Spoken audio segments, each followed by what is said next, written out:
Today, we will be jig fishing blackfish using light tackle in the Long Island Sound with my good friend, Captain Eugene Maslowski. So Gene, basically what's the plan? What are we going to be doing today now? Well, we're going to try to catch some blackfish on jigs. We're going to head up to northern Connecticut and Long Island Sound, try to blackfish for jigs on some high reef spots in probably anywhere from 13 to 25, 30 feet of water, using Asian crabs. So that's going to be the preferred technique today. And we're going to give it a shot. It's a strong tide today, so we're going to see what we can do. And basically we're starting on the outgoing? This is actually the incoming tide. Okay. We're starting at dead low, and we're going to try to catch the incoming we're going to catch the incoming. We're going to see what we can catch on the incoming. Okay. The spot we fish, depending on the tide, it's, I mean, I can't explain it. Either they're there on the incoming or they're there on the outgoing, but today we don't have a choice. It's incoming tide, so we're going to give it a shot, see what happens. And basically, what are you going to be looking for as we're pulling up to these structure? These spots? We're going to look for any kind of wreck, any kind of reef. We have a lot of reef and rock structure on this side of the sound, but we're basically going to be fishing big rocky outcroppings on the bottom that are going to come up from 20 feet to, at low tide, up to 13 feet. And they're basically just big boulders that were left behind from the glaciers that receded up towards Canada. Actually, you can see those when you're driving on the sound. You see the peaks come out. Yes, actually on the North Fork of Long Island is where you actually see the big boulders that the glacier left behind as it receded. But yeah, it's going to be a pretty sticky bottom, so cool deal. Like they say, if you're not losing any jigs, you're not blackfishing. You're not in the right location. Exactly. Right?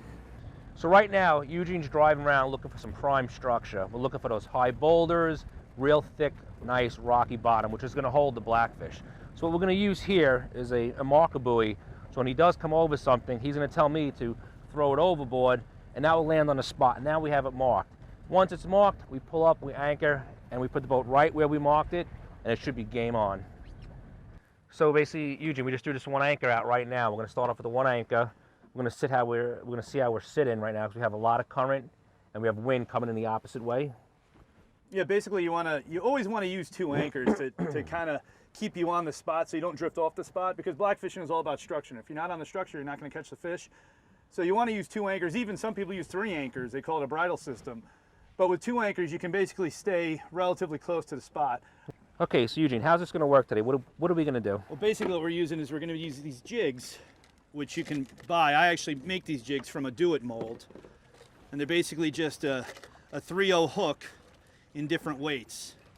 What we have here is a 1/4 3-ounce and a 3/4 inch jig. You can see the size difference. Depending on the current or the depth would depend on the size of the jig. Oh, sure. I mean, they get a lot bigger than this, but a 3/0 hook is basically, in my opinion, one of the better hooks for fishing for blackfish. When you get into the larger jigs, the hooks usually get too large. They go to a 4/0 and a 5/0. Okay. So those are the three basic sizes. And what we're going to be using are Asian crabs, which are an invasive species of crab, which are locally collected on the rocks. You can find anywhere where you have a rocky shoreline at low tide, go out there and turn the rocks over and you'll find these crabs. And this is the primary food source, in addition to other crabs, for the blackfish. So basically what we're going to do is we're going to take the jig and we're going to impale the crab on the jig. I mean, there's many ways you can do it. You could cut the legs off, you could quarter the crab. Because they're small crabs, I use them whole. Okay. And what I'll usually do is I'll break the large claw off. It doesn't matter if you break it off, but they bite you, so I take the claw off. And then enter the rear leg socket and out the front socket. And to make it a little more inviting to the blackfish, what I like to do is I like to smash the corner of the shell a little bit just to let a little bit of the insides out. It gives a little juice flow. It gives a little scent in the water and seems to attract the fish more than leaving them whole. Another trick we do on the South Shore is we'll take the crabs, we'll crush them, we get the rod on the bottom. Once the weight hits the bottom, we snap the back of the rod, and it kind of forms like a little chum slick. Oh, that's a good idea. So if the structure's behind us, the particles of the crab are going into the rocks, and now the fish will come swimming out of the rocks and swimming up that food, like that chum line that you're making. Mini chum slick. Yes. And then basically what you're going to do is just cast it to the bottom and try to feel around for the rocks. The current is very strong today, so to hold bottom is going to be difficult. We might have to go up with a heavier jig. And I mean, when you're fishing with a sinker with a high-low rig, the preferred method is to keep the bait as still as you can. Okay. But when you're jig fishing, it's quite the opposite. You want to bounce it very slowly on the bottom, trying to feel the bottom and feel your way around the rocks, and hopefully entice a blackfish to bite. And usually, because the jigs are so small, and the crab is connected to the jig, they actually see it as a prey species, so they'll actually pounce on it rather than tap on it like with a traditional high-low rig with a sinker. Right, so it's looking like the crab's basically walking along the bottom. It's more natural looking.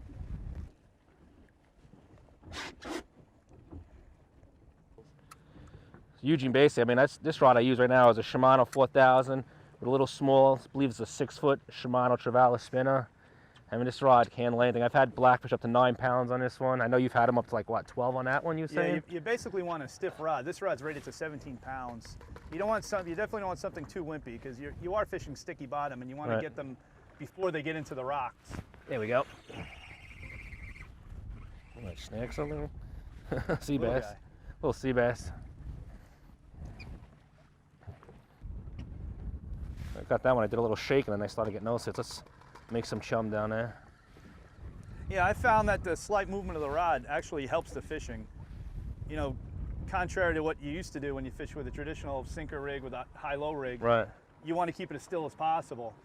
But with the little bit of movement with the jig, it actually looks like the crab is either, you know, trying to escape or foraging. It actually excites the blackfish into biting. So if you do get a nibble, sometimes if you just jiggle the rod a little bit, it'll actually incite a bite from the fish. Yeah, he was pouncing for a while. But... That's a little guy.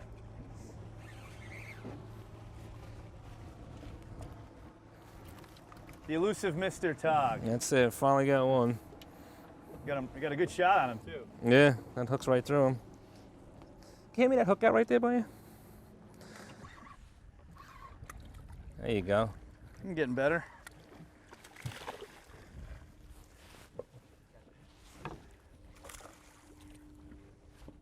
I mean, what an amazing fish. It's a better fish. Yeah, it's a nice one. Now that would be a keeper. Yeah, that's definitely a keeper right there. But he will go back. Yes.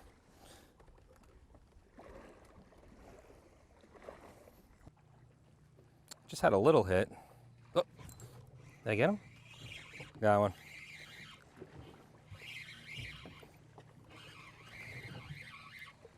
Just can't seem to get the jumbos, man. Jumping like a porgy. That's because he's a giant porgy.